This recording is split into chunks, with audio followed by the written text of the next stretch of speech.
চারপাশে হাজার হাজার কোয়েল পাখির কিচিরমিচির শব্দ। দিন শুরু হয় চঞ্চল কোয়েলদের দেখভাল করেই। একসময় জীবিকার তাগিদে সৌদি আরব থাকলেও এখন দেশের সফল কোয়েল খামারি তিনি টাঙ্গাইলের সখীপুরে শামীম আল মামুন। এই খামারে উৎপাদিত কোয়েলের বাচ্চা বিক্রি করেই মাসে আয় করছেন ৩ থেকে ৫ লাখ টাকা। স্থানীয়দের কাছে তিনি পরিচিত কোয়েল শামীম নামে। ২০০৯ সালে রিয়াদের একটি পানির কারখানায় চাকরি করার সময় কোয়েলের খামারের ওপর প্রতিবেদন দেখে অনুপ্রাণিত হন শামীম। বিদেশে বসেই স্বপ্নের খামারের নাম ঠিক করে ফেলেন।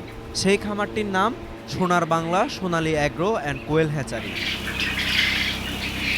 ২০১২ সালে মাত্র ৫০০টি কোয়েলের বাচ্চা নিয়ে শুরু করেছিলেন। ২০২০ সাল পর্যন্ত কোয়েল ও ডিম বিক্রি করে ভালোই চলছিল তার ব্যবসা।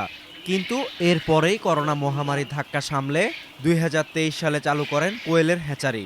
বর্তমানে তার খামারে ১৬,০০০ প্রজননক্ষম কোয়েল রয়েছে, যা থেকে প্রতি মাসে প্রায় ২ লাখ বাচ্চা উৎপাদন করে সারা দেশে বিক্রি করছেন তিনি। 14 বছরে অনেক প্রতিবন্ধকতা ছিল, সেগুলো পার হয়ে আমি ভালো আছি। এখন আমার এই শেডে দেখতেছেন ১৪ থেকে ১৫,০০০ বার্ড আছে এবং মেল ফিমেল প্রযোজন বা এবং এই ডিমগুলো হলো প্রযোজন ডিম। এই ডিম থেকে আমরা বাচ্চা নিচ্ছি। ৩ দিন পর পরে আমাদের ৩০,০০০ ডিম প্লাস মাইনাস হচ্ছে, যেমন উত্তরবঙ্গ, নেত্রকোনা, কিশোরগঞ্জ, নরসিংদী, এরকম ঢাকার বিভিন্ন অঞ্চলে আমাদের এই বাচ্চা যাচ্ছে। তো এখন অনলাইনের যুগ, তো অনেক কিছু একে অপরের কাছ থেকে কন্ট্যাক্ট নাম্বার নিয়ে ভালো জিনিসগুলোর চাহিদা একটু বেশি হয়। কোয়েল পালন অল্প পুঁজিতে লাভজনক ব্যবসা। রোগবালাই কম হওয়া এবং মাংস ও ডিমের পুষ্টিগুণের কারণে বাজারে এর চাহিদাও বেশি। শামীমের এই অভাবনীয় সাফল্য দেখে এলাকায় নতুন করে আরও অনেকেই গড়ে তুলেছেন কোয়েলের খামার। কোয়েলের ডিম কিন্তু আসলে বাচ্চাদের জন্য খুবই পছন্দের, কারণ খুবই ছোট ছোট, এটা ওদেরকে খুব আকর্ষণ করে।